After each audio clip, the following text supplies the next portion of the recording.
Hello. Just make sure I got everything working here.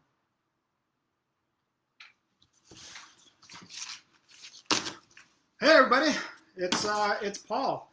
Hey, for those of you guys don't know me, my name is Paul David. I started a staffing and recruitment firm about 10 years ago, and since then we've been Inc. 500 company, fastest growing company in the nation 4 different times.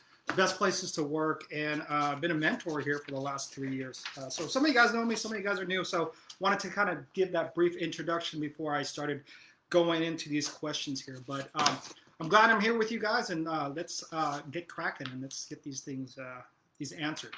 All right. Okay, let's go ahead and start this off. Okay, so the first question is by Rosalie. She asks, how do you get yourself out of the way to reach your goals in business? And then here's her little bit about her background. She has a small recruiting or small accounting firm. She says she keeps sabotaging herself and wants to be intentional to stop the self-sabotage. The first thing that pops in my head is stop doing it, right? So, I mean, that's it. Sometimes it's as simple as that. You just stop doing that, right? So the reason why I'm saying that is because a lot of, most of the times we know what works and we know what doesn't work. Let me give you an example, right? If you're on a weight loss journey, or you're trying to achieve a goal, you know what works and you know what doesn't work.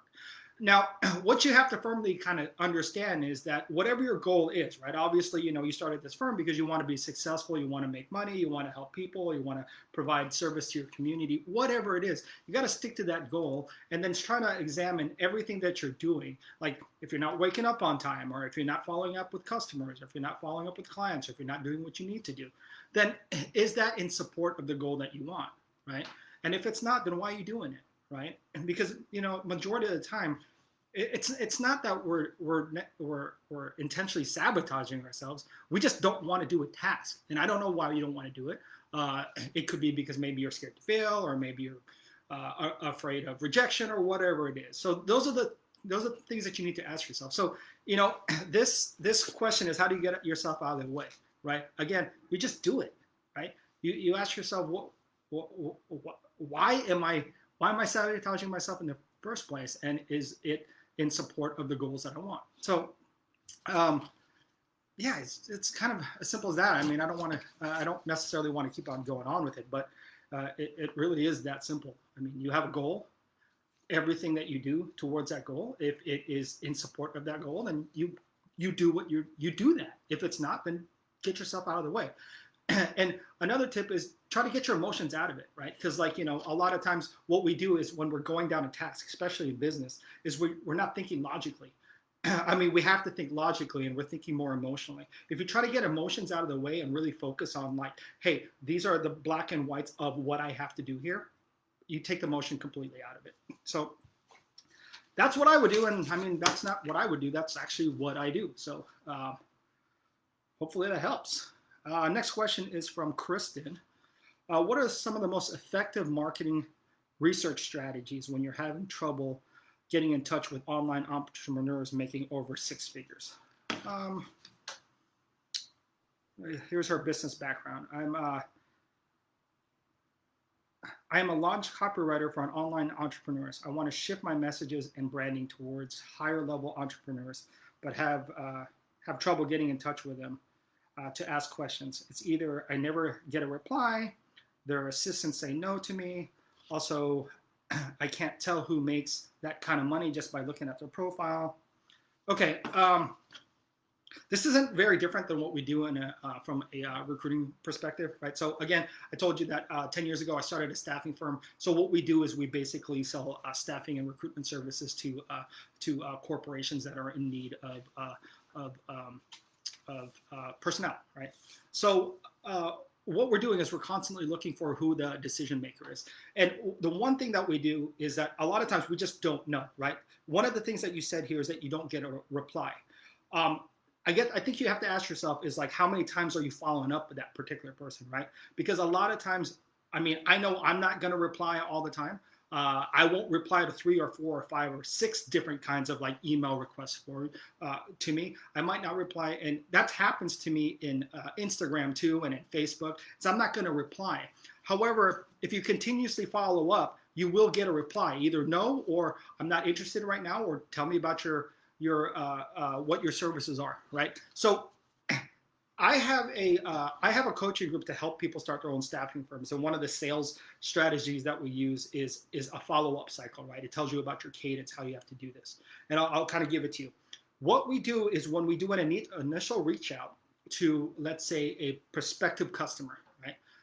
And it could be through LinkedIn, it could be through Facebook, it could be through Instagram, or whatever avenue. It could be through email, or it could be through direct cold calling, right? You reach out the first day, and then you reach out every single day for 3 more days after that, right? And then after that, you reach out. So on the 4th day, I basically say, hey, you know what? I've reached out to you the last 4 days. You must be busy. Here's what I'll do. I'll reach out to you next week. So then if it's Thursday and you tell them you're going to reach out to them next week, you reached out to them next Thursday and say, hey, you know, it's been a week since it's gone by. Would love to, I wanted to follow up with my previous emails or my previous messages on LinkedIn and see if the services that I'm offering you might be of benefit to you. Now, if they don't reply again, you do that the next week at the same day. Hey, it's been a week since it's gone by. I wanted to reach out to you again and see if you looked at my notes. And then you do that again the next week, right? And then after that, if you still don't get a reply, what we do is we do that every 2 weeks after that initial month, right? So it's the 4 days. Then after that, it's 1 week, then another week, then another week. So now you got a full month, and then you do that for every 2 weeks. Now, we don't stop doing that. We don't stop following up until there's a no. And there's not just a no, but no, or I'm not interested in this time. So what happens at that particular point is what we do is like, that's fantastic. Why don't I do this? I'll follow up with you in a couple months. And then you follow up with them in a couple months. You just keep on doing that repetitively over and over and over again. The key here is follow up, right? And I think, you know, this might be diverging for your question, but the key is follow up. You constantly have to follow. People have 1,000 different things that they're looking at per day, so they're not going to be looking at yours. You know, your email or your message to them is not going to be the first on their list to reply to. So especially if they're making 6 figures or above, or they're highly compensated entrepreneurs or what have you, they're busy doing a lot of things. So there's a saying that the squeaky wheel gets the grease. You have to be that you have to be that squeaky wheel. You got to keep on going after them. So again, if they reply, your job is to try to get a reply. If they reply and they say, look, I'm not interested, then you say, okay, I'll follow up with you in a couple months. Follow up with them in a couple months, right? Doesn't hurt. You put them in your pipeline.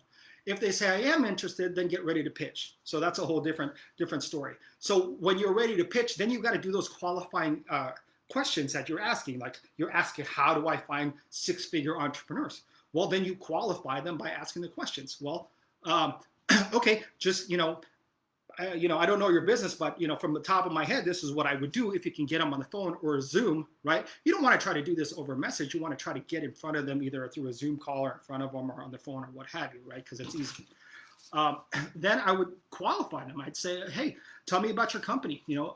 What kind of revenues are you making now, or what kind of revenues do you want to see yourself making in the next 2-3 years? Now, if you ask that question and they say, well, I'm making $1 million a year, well, there's your answer, right? So the thing is, you're not necessarily, I think what we do is we get lost in going after a really super duper targeted market, right? Especially if you don't know like where to go. Sometimes you just got to blast everybody and then get as many people in that pipeline so you can qualify those people because they can be your customers.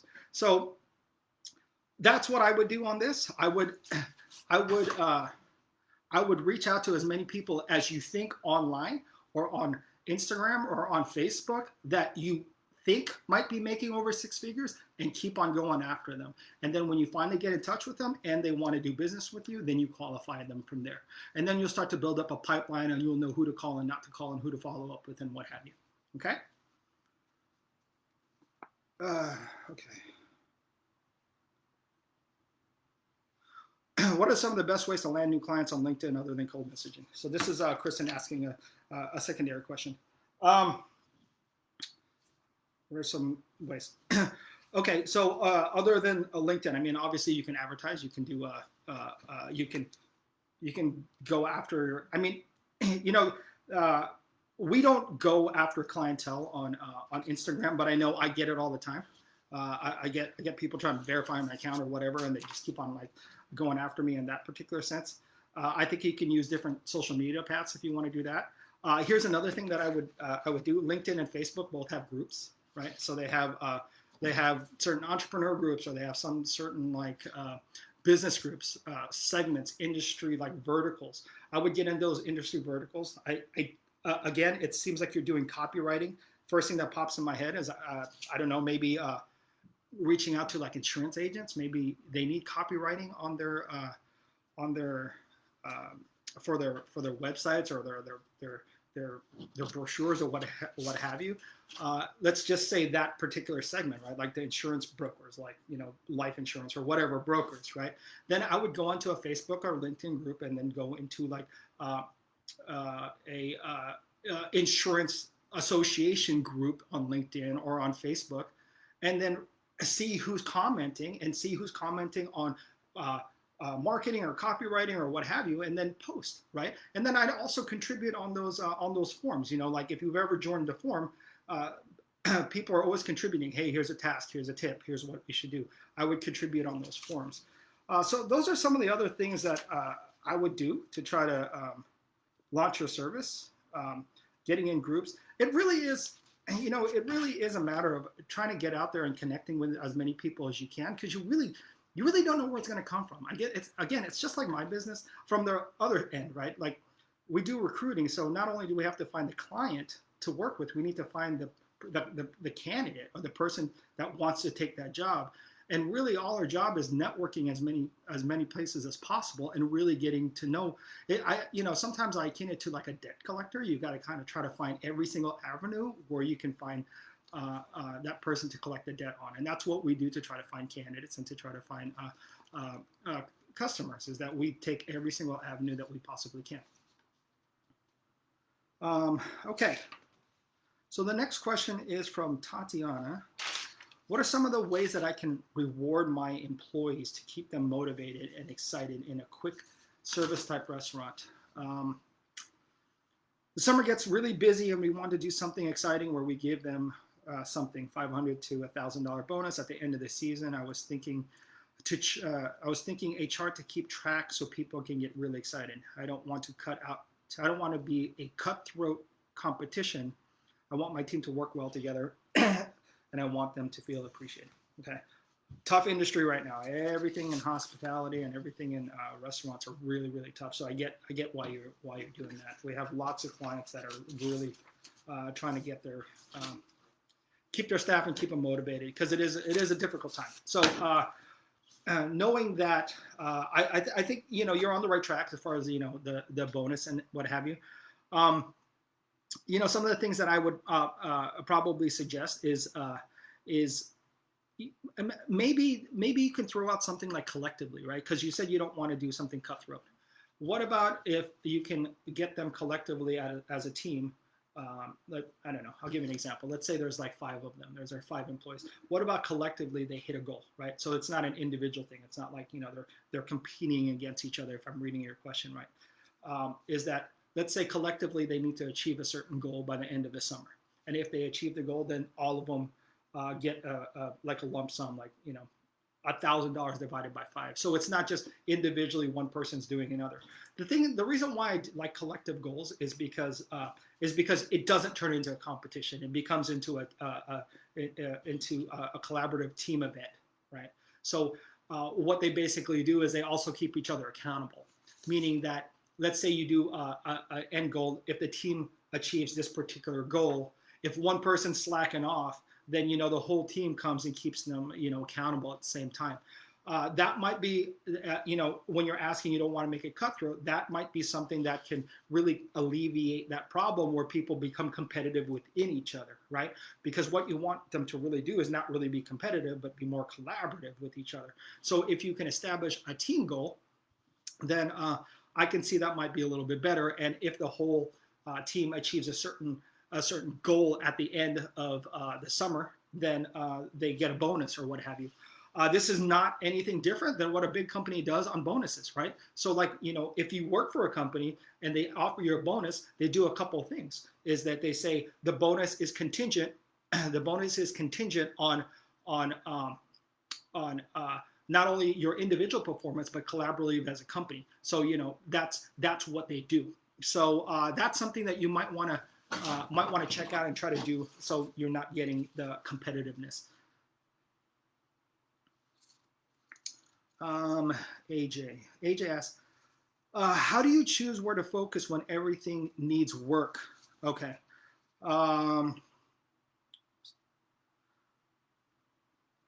Maybe this is a phase of growth, or perhaps it's my perspective, but I feel like nothing we're executing for our clients is performing nearly as well as it should be. I feel that we're spinning our plates.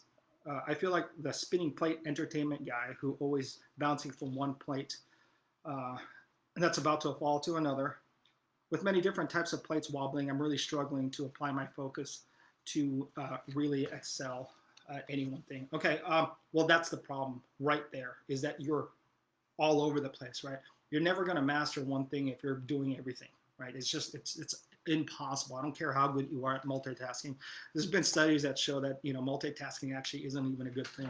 It's like, if you want to be really good at one thing, you focus on one thing and get really good at it, because once you become really good at that one thing, then you can start to back down, right? I think, let's take driving for instance. When you first get your driver's license, you're not very good at it, and you're very attentive to the actual driving process. But nowadays, when we're older, or like at least me, I've been driving, I don't know, 30 years now.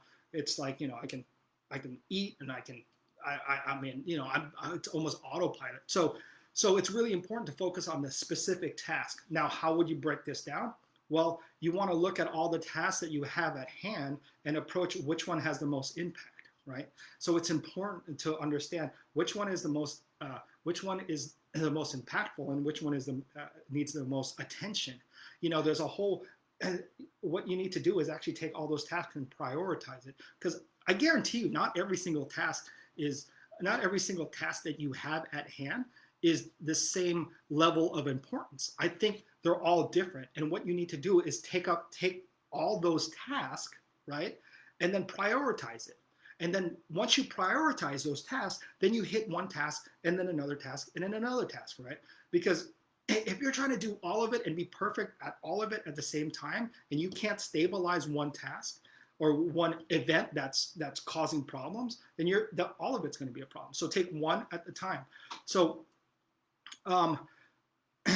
and here's another thing that I would do. It's like, if you're running all around juggling plates, well, what are some of the things or those tasks? Because I guarantee you, not all those tasks are actually productive to increase your business or to propel your business. I think some of those tasks are actually administrative, right? That really don't need you. Can you delegate those tasks to an assistant? Can you delegate those tasks to an employee? Can you delegate those tasks to automation or bringing in a new system, right? So you have to really kind of look at every single thing that you're dealing with. And this is something that you might not be doing. Sit down, look at everything that you're dealing with, and see where you can be the most efficient. Again, go after the tasks that are the highest priority, and list the priority levels of all those tasks.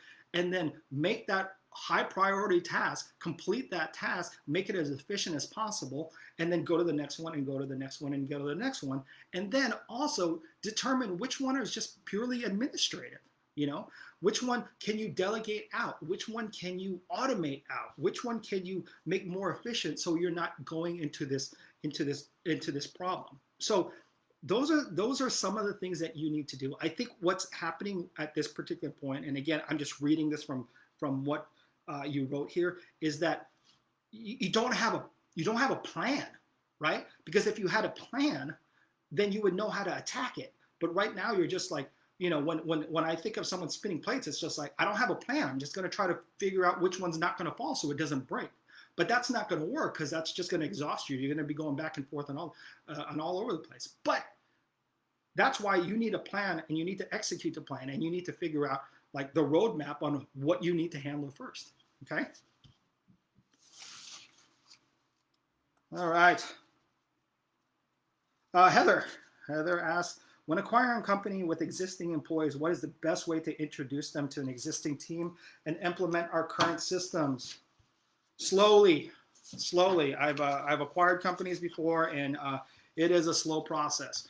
You have to understand, this is when the kind of psychology comes in.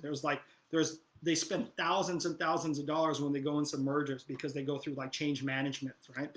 They have organizational effectiveness consultants because there's a lot of change that's going on, and they call it change management when they're doing that.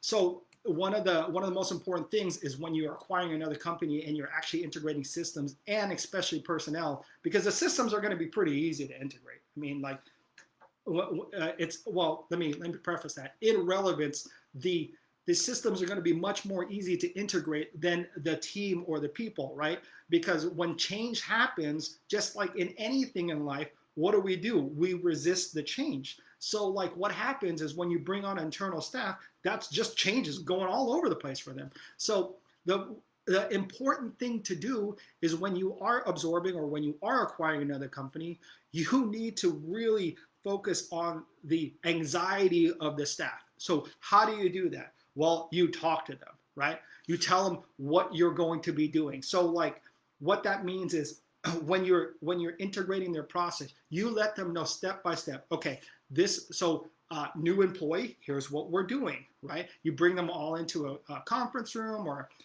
you bring them all into a place where you guys can gather and tell them what step by step is going to be happen in the transition from their previous company to your company. So what does that mean?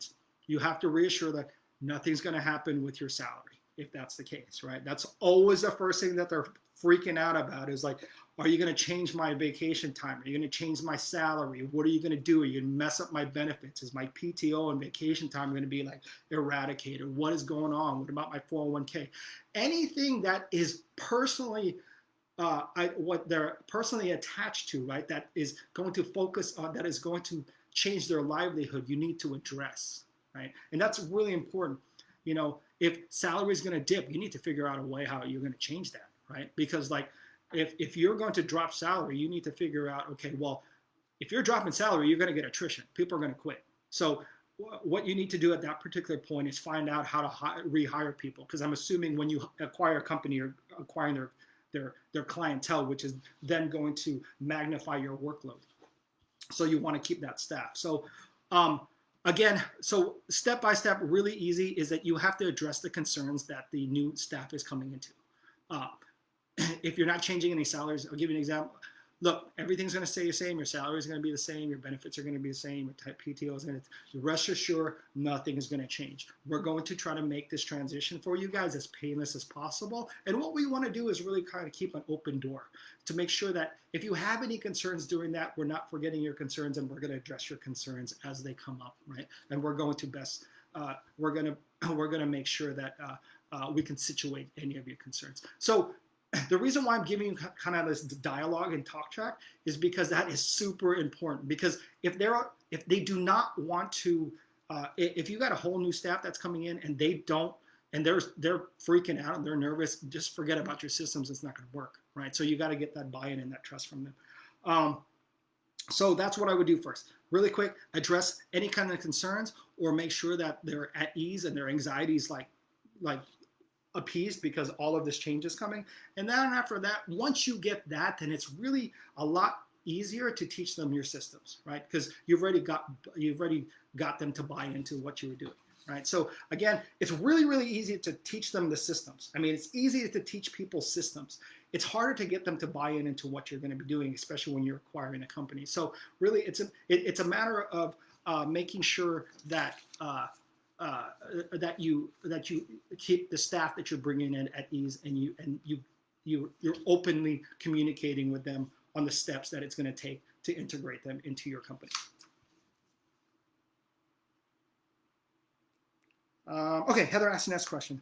What are the steps you should take in terms you should put into legal paperwork when acquiring a company?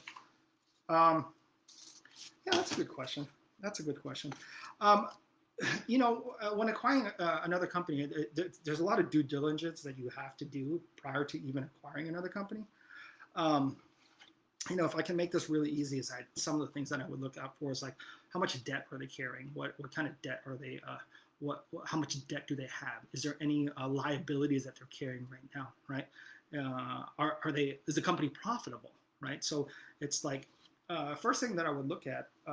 Um, so when you're asking what the steps, I mean, this is even before the legal stuff, right? So I think I would look at their accounting. I'd look at their profit and loss, their revenues. What again, I just mentioned what are their debts, what are their liabilities, what are you taking on? Because when you're acquiring a company, you're taking on not only their maybe their profit or their revenue stream, but you're taking on a lot of their problems that are not surfacing unless you actually get underneath the hood and really figure that out. And how you can really figure out what's going on is their profit and loss statements, year over year, and you know, and hopefully it's up to date, because like if those P&Ls aren't up to date, that's already a red flag as it is, right? Because they're not really taking that particular segment seriously. But I would look at that first, because you do not want to inherit anything that you are now liable for that's just gonna disrupt your current business. From a legal standpoint, I think it would be better depending on the business, because there's just all different legality of it. Is that you would hire an attorney and talk to an attorney. So it's a question. This right here, if you're acquiring a company and what to put in legal terms, I'll tell you right now, it's not. You need to talk to an attorney about that, right? Because you want to make sure that you're not exposed to any kind of liability if that transfers over. It's not something that personally, it's not something that I would ask myself or any mentor that doesn't have this legal capacity to tell you what to put in a contract or not, because at that point we're just giving you tips. But I would go and find an attorney and tell them exactly what you're doing, and then let them draft out something for you. Okay. But what are the steps that you should take? I kind of just to repeat myself, I think it's really important that you understand the business, what the liabilities of the business, and I think another thing is too is if you acquire this business, is this something that you can take on their existing platform and grow and multiply multiply that business based on your current business, meaning that is it a good synergy to bring onto your business, right? It's I think sometimes what you don't want to do is just acquire a business for the sake of acquiring a business because they have these customers, right? Sometimes that's not the best thing, right? You want to make sure that the business that you're acquiring is in line to your current business, so there's synergy there.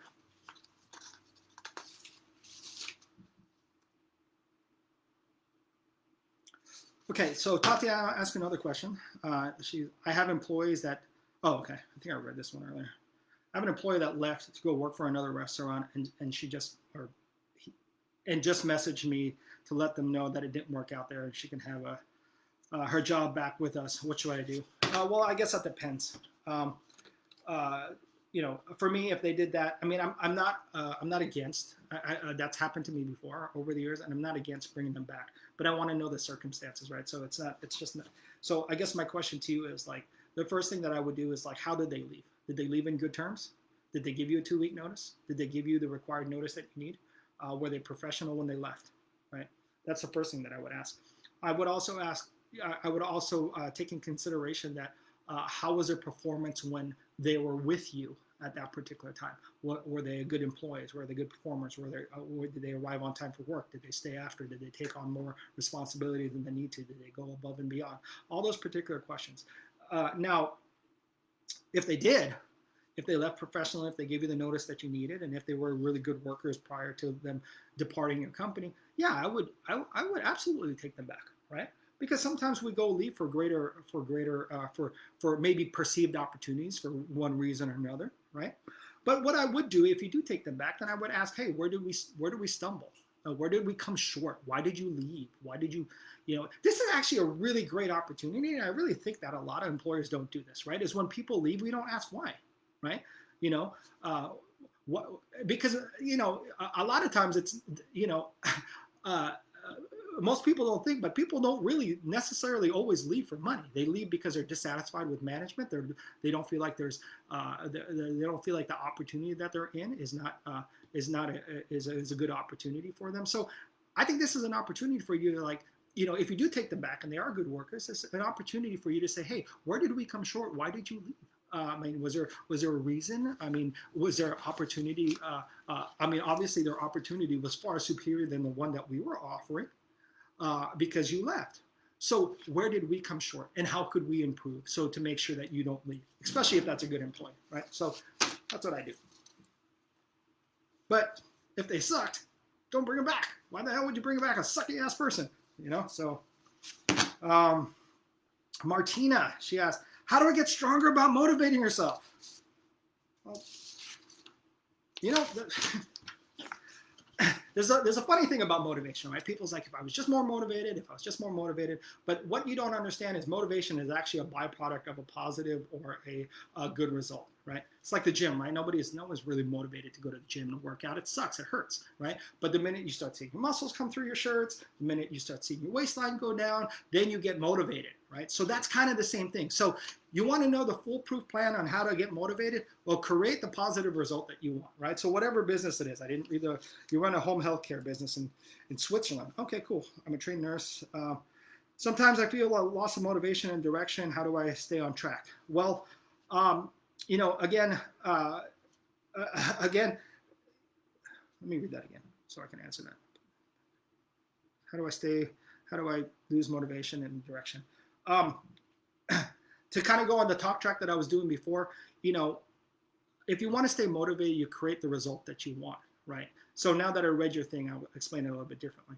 Is that when you start a business, and then let's say the first time you get $100,000 in sales, right? Or for a year, that's a milestone that keeps you motivated. So what I would do as how to keep you motivated is set yourself up with goals, right? What is your goal for the week? What is your goal for 2 weeks? What is your goal for 3 weeks? What is your goal for 4 weeks? What's your quarterly goal? And then celebrate those wins, because those achievements actually propels your motivation. If you're just haphazardly doing things and you're not celebrating even the little tasks, because like sometimes what we do is we start to celebrate these big gigantic wins, right? It's like we need to make $1 million a year, and then we're not happy until we do that. Humans, we don't work that way. We need to celebrate small wins to keep us going. So one of the things that you can do to help motivate yourself is break down your goals. It's like break down your goals and celebrate your small wins.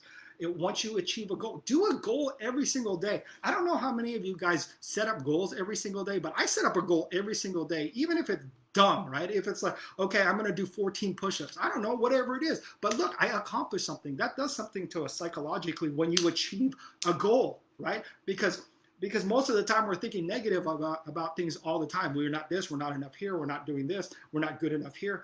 But if you set up some kind of like goal every single day, regardless of how small it is, and then you achieve it, that teaches your brain to continuously keep on going and keep you motivated, right? So set up goals, set up a daily goal, set up a weekly goal. That helps you keep motivated, right? And that's a little bit of the mechanics on how you do it. Now, more of a holistic view, I would say, is that if you're doing something, and I guess this is just going to be general for everyone. If you're doing something you absolutely don't like at all and not feel rewarding, well, it doesn't matter what you do to keep yourself motivated. It's just not going to happen.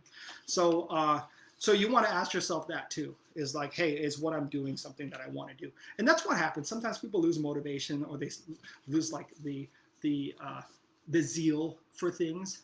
It's because they don't like doing what they're doing. And that's sometimes we got to take inventory of our life. And is this, we have to take inventory of life, and does this align with what we want to do? Does this fulfill me? Does this fill my cup?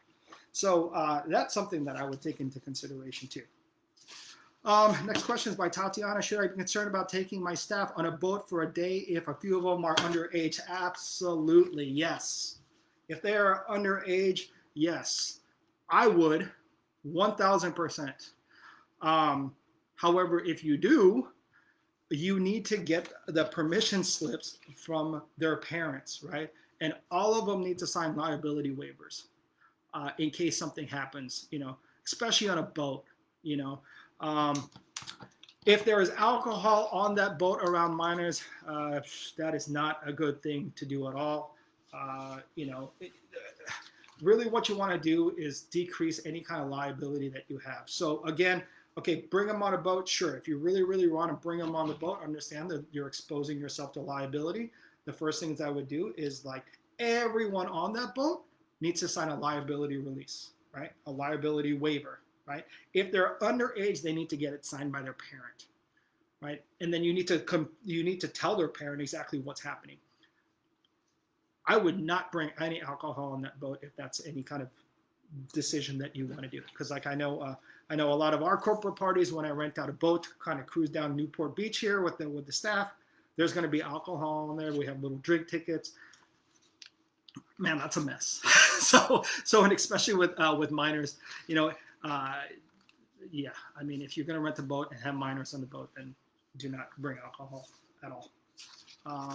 Because then that becomes not just like a civil situation, that becomes a criminal one, and you don't want to get into that. Okay.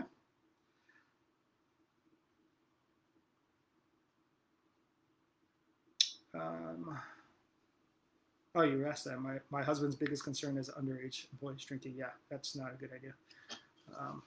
Okay. What should I consider bringing in a part? When should I consider bringing in partners for business? This is a learning system that I will be primarily delivering via app and have access to the website. When should you consider? Oh man, that's a. I'm going to try to answer that as simply as possible, right? If it's a financial partner, I guess it depends, right?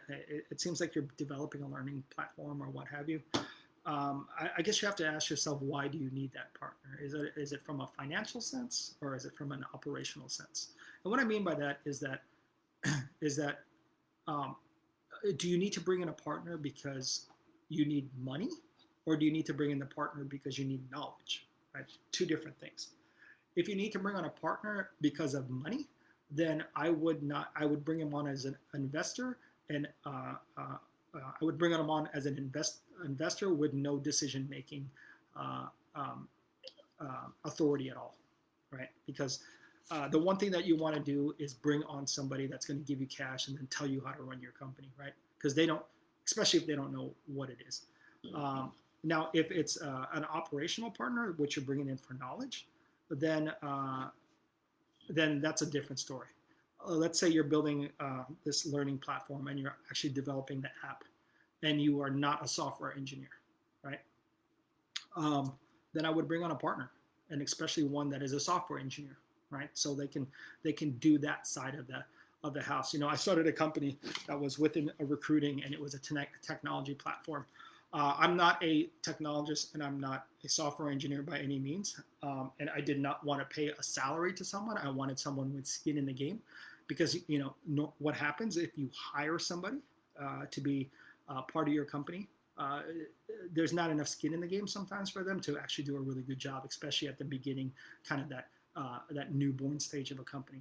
So I brought a chief technology officer into the company, and I gave him part of the company. So, because I don't have that background, so that's when I know I need to bring in partners, right? So there's generally two different times that, especially from what I'm reading from you, is that you're going to bring in partners. Is if it's financially, then those are really not really partners; they're just investors, right? So then the other one is like an operational partner, which is someone that knows how to, from like I just mentioned, from a technology end. If you're not a technologist, or let's say you're not a salesperson, like you're just a technologist, you're not really a salesperson, then you bring them on and you offer them partnership. Okay, Martina. Yeah. Better time management. She asked, better time management, but how could I do it? I built my new business primarily nursing. I work full time in a hospital with all the shifting. Also, my two other nurses doing it. So we are using our salary for many things around the new business, but it's touching our health because we don't sleep enough. Only 3 hours a day. Well, that's a problem. I mean, geez, you're sleeping only 3 hours a day. There's just no way you're going to be effective. You're going to burn out, to be quite honest with you. So that's not a good thing. Well, okay. So we all have 24 hours a day, right? I mean, we can be the president of the United States has 24 hours a day, or we can have the cashier at the local grocery store that's 24 hours a day. The difference between those two is how efficiently are you going to use your time, right? And a lot of times when we break down our hours and we're really looking at what we're doing on a daily basis, there's a lot of waste, right? You know, I think it was just another question there. I forgot who asked the question, but they were spinning the plates, right? So, you know, they're wasting time not getting a game plan and being efficient. So, you know, and the one thing that I recommended there and what I'm going to recommend here, and a lot of it is kind of, it can transition to many different situations, but I would really analyze your time. I would chart your time, you know. I used to be a personal trainer in college, right? My undergraduate degree is kinesiology, which is exercise physiology. I thought I was going to be a personal physical therapist, right? And when I was a trainer and we were helping clients, what we would do, especially when they're losing weight, the first thing that I would do the first like few days is like, don't change the diet plan. You know what I do? I'd say, hey, why don't you get a journal and just write down all the food that you're eating per day, right? And they're once you know, they go through 2 days of writing down or 3 days of writing down what they're eating per day, they're like completely shocked by the amount of food they've been eating and what they've been eating and when they've been eating, right? Because we're kind of unaware of what we're doing or what we're eating or when we're eating or what or how we're eating during those times. It's very similar to how you're spending your time in your day. Not a lot of people actually track what they're doing on a daily basis. So, you know, my recommendation to you is first, you know, and again, I don't think you should make any decisions without diagnosing your current situation, right? Because everything is so relative. There's no like one silver bullet for every single situation. So with this one, I would look at what you're doing. What time do you wake up? What do you do immediately when you wake up? What's the time frame between you waking up to go and pee in your bathroom? What is a time frame between you going pee in your bathroom to you washing your face? What are those time frames? And it might sound silly and you might think I'm ridiculous for saying, oh my gosh, Paul's saying like notate everything that I'm doing. But look, if you want to increase your efficiency, you need to find out where you can decrease your inefficiencies, right? And if you're not really examining that on a microscopic level, then how are you going to do it? What I mean is like, let's say you're taking 3 minutes from waking up and going to the bathroom. Okay, well that's 3 minutes. 3 minutes times 5, you're talking about 15 minutes a week. Well, what could you do in 15 minutes? You just got back 15 minutes. But then there's inefficiencies all over the place. So you might think it's ridiculous, but I guarantee you, if you look at all those, if you microscopically look at your day, you'll find out where your inefficiencies are.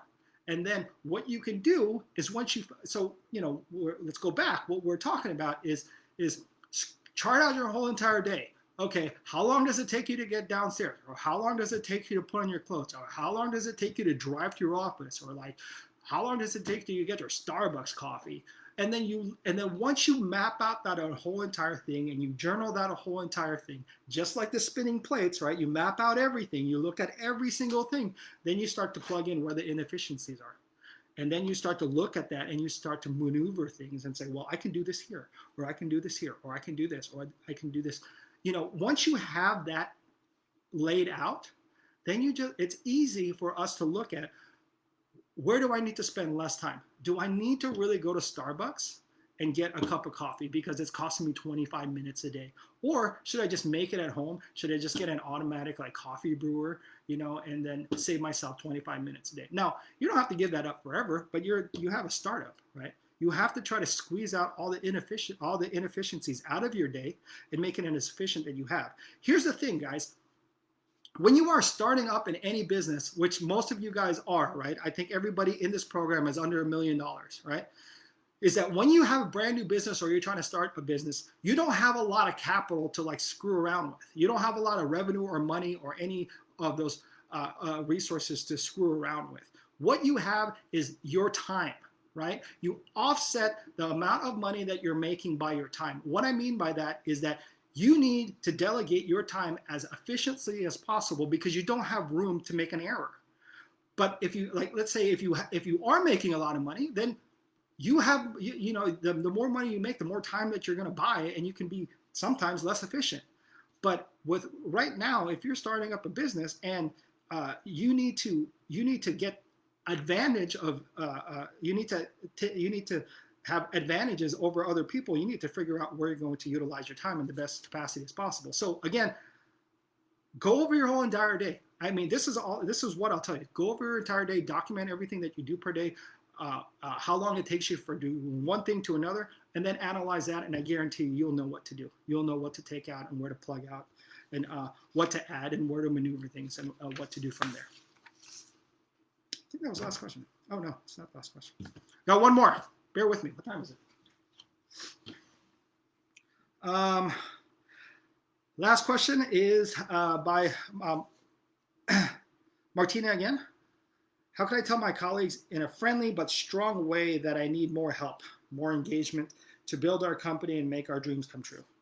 Primary nursing, taking care of patients at their home after hospital or accidents or disease. Okay. I think you just need to sit down and talk to them. I mean, I think what you need to do is sit down. You need to gather somewhere. It can't be in passing. I know you guys said you might. I think you said you might be working together. It can't be like while you're doing a shift where you're at the desk, right? It needs to be outside. You need to, if you're going to address these kinds of situations, you need to be at a designated time to address the questions. It can't just be in passing. Like, you can't just be like, hey guys, can I talk to you for a second? You need to kind of schedule it. The reason why you do that is because this is a very important topic. You need to make it important, and you need to free yourself with distractions around that. It's number one that you need to do, right? Especially if you're going to be talking to your partners. You need to set out a designated time to make sure that, hey, this is the only topic that we're talking about. And you got, I mean, what I would do is I'd let them know, hey, I want to talk to you about some of my concerns and how we can be more efficient, right? So they know what's expecting, right? So then when you have that 30 minutes, 10 minutes, 20 minutes, an hour, whatever time that you want to designate for that, I would first tell them your concerns. Here, tell them how you're feeling. This is how I'm feeling, right? The one thing, I mean, I don't know, this is kind of like communication 101, is like the one thing that you want to do is tell them like what they're doing wrong. You want to tell them how you're feeling first. This is how I'm feeling. I'm feeling I'm overwhelmed, and I'm feeling like, I just can't get anything done. And, and I'm trying my best, but I want to ask you, the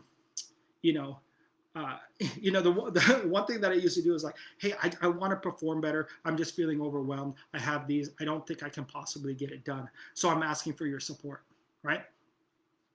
When you say I'm asking for your support, 9 times out of 10, people are willing to give you support rather than being told what they're doing wrong. So then you ask for that. You say, hey, look, I need some support. I feel like there's just too much on my plate. Is there anything that we can possibly do to maybe unload some of these things so I can effectively be better for the company? See how that works, right? Because too many times we get into a conversation, it's like, I feel like I'm doing everything. I think you're doing this. You're not doing this. You're not doing enough of that. You're not doing enough of that. And all of a sudden, everyone's in defensive mode already. So again, what I do is I'd sit down, talk to them, say, hey, look, here's some of my concerns. I'm feeling overwhelmed. I'm feeling like I'm drowning here. You want to ask them the question, I really need some support. Could you help me in some of these situations? Because I'm really struggling, right? And then you tell them what you need, okay? Okay, I think that's it. Okay, hopefully that was really beneficial for you guys. Some of these questions they take a little bit more detail than being as general as I did, and hopefully I did a good job of kind of giving you an entire case or situational things that I can give you examples. But just know that I'm answering this on a very general general topic, and I think it's important to to examine it more than just the generality that I'm saying. But other than that, great questions. I enjoyed my time as always with you guys. Yeah, that's it. Other than that, happy Thursday. It's Friday tomorrow. Kick some ass, and then we'll see you next month with all the questions that you guys have. All right, you guys. See you guys later.